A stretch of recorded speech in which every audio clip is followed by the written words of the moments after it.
My name is Denise, and my friend here is Penelope Pink, the bear.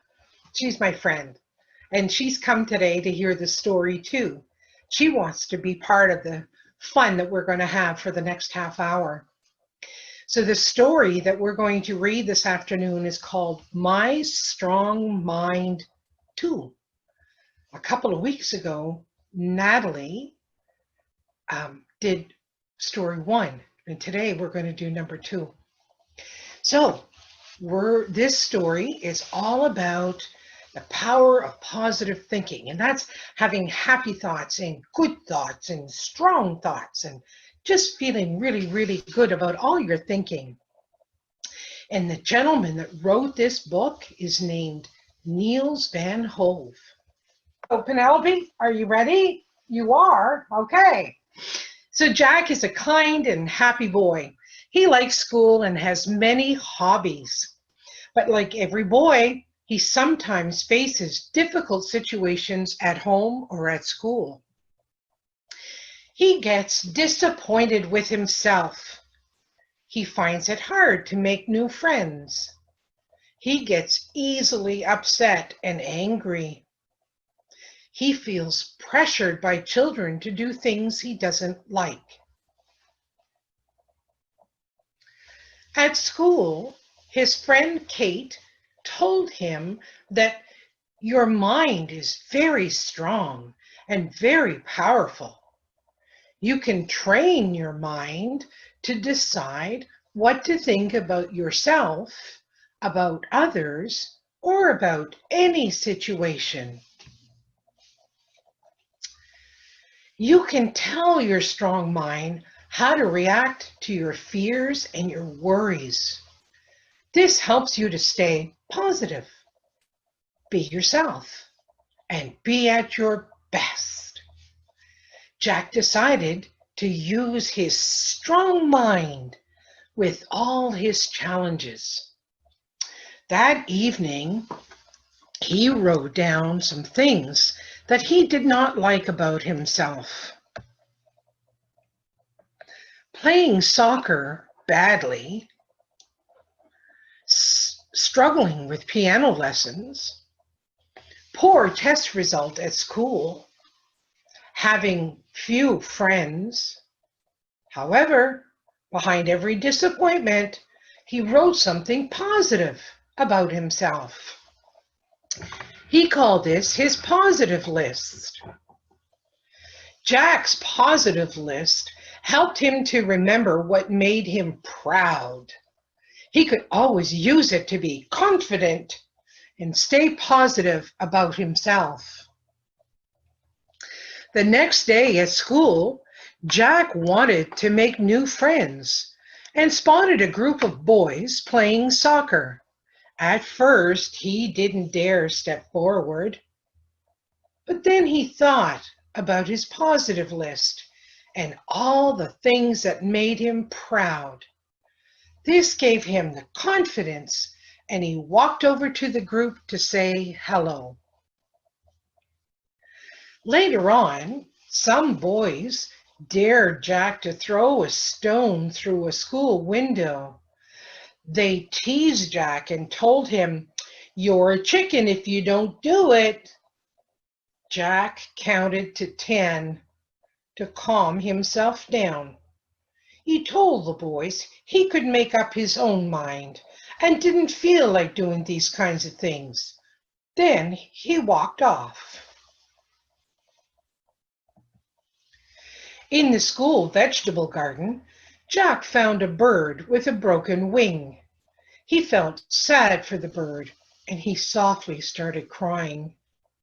Some kids saw this and laughed at him. But Jack thought, it's okay to have emotions. I'm just being sad. He gently picked up the bird and looked after it. When Jack arrived home, he couldn't find his favorite toy. He got upset and so angry that it felt like his head was going to explode. His mother calmly walked him to the kitchen and asked, "Jack, how big is your problem?" On the fridge, Jack read his problem list that he had made together with his parents. If your problem is ginormous, you need a lot of help from an adult. If it's big, you can solve it with some help from an adult. If it's little, you can solve it with a little reminder. And if it's tiny, you can fix it all by yourself. I think it might be little, Jack said, calmer now. Well, shall I help you find your toy then? His mom asked. Mom and Jack tried to find his toy together.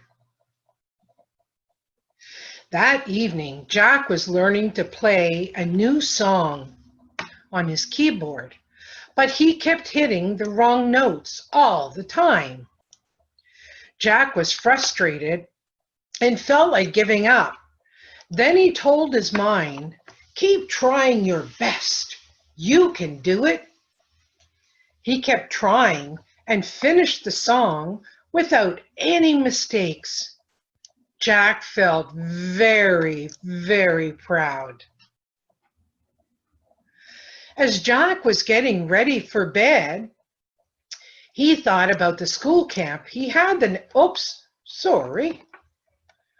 As Jack was getting ready for bed, he thought about the school camp he had the next day. Jack was a little bit scared to go camping for 2 days and was nervous about being away from home. While his dad was tucking him in, Jack asked, "Daddy, is it okay to be a bit different sometimes and to be afraid to go away from home?" "You're fine just as you are, Jack," said his dad.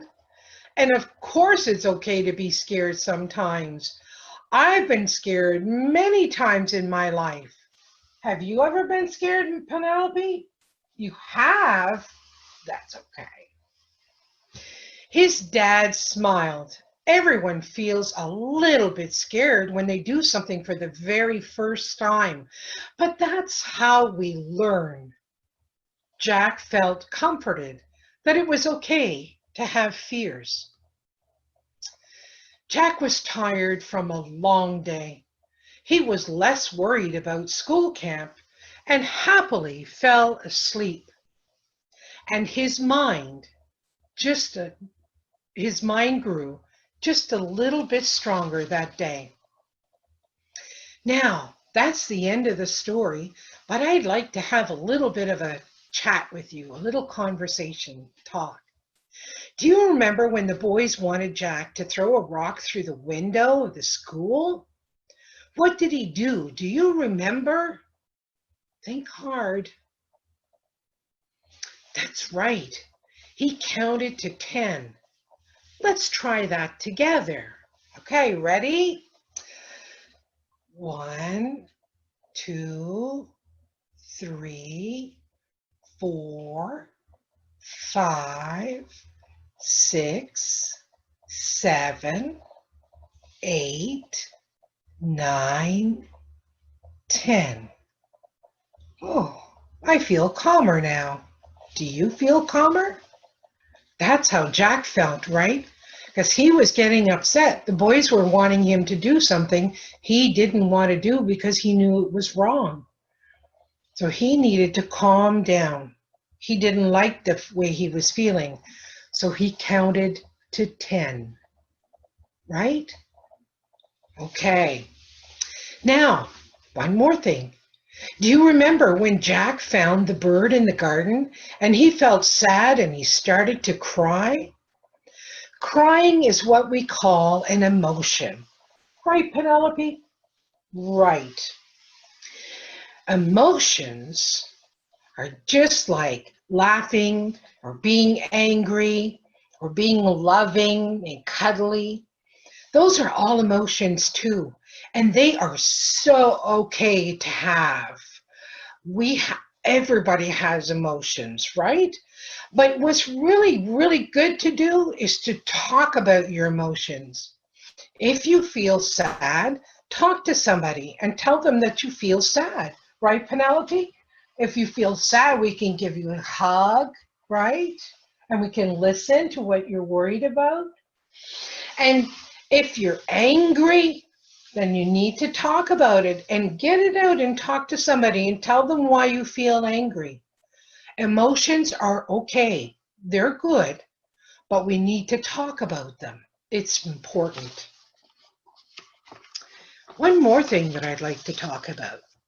Do you remember when Jack was learning to play music on his keyboard and he kept making mistakes? Well, he didn't stop, did he? No. And he didn't give up either, did he? No. In fact, he kept trying and practicing and trying and practicing until he got it just right. And then he was so very proud of himself because he could play the whole song without any mistakes. And that's what happens when we try and we practice and we work really hard at something. Even though it doesn't go right in the beginning, you'll get better every time you do it again until you do it right.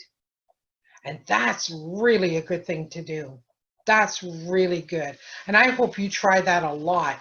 Every time that you try something and it's not working out or it's getting you upset or angry, calm yourself down by counting to 10 and then try again, right?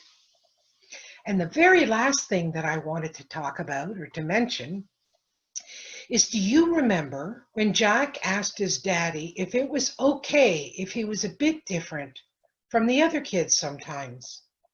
Well, it sure is. In fact, we are all different from each other. We are all unique. Each one of us is very special just the way we are. And there's no two people that are the same. Everybody is different. You might look like your mom or your dad, but you aren't them because there are things that are different about you than they are about mom or dad. You may look like your brother or your sister, but you're still different. You're still you. And that's really important. So never ever forget, you are very special just the way you are. I love you. Have a nice afternoon. Bye.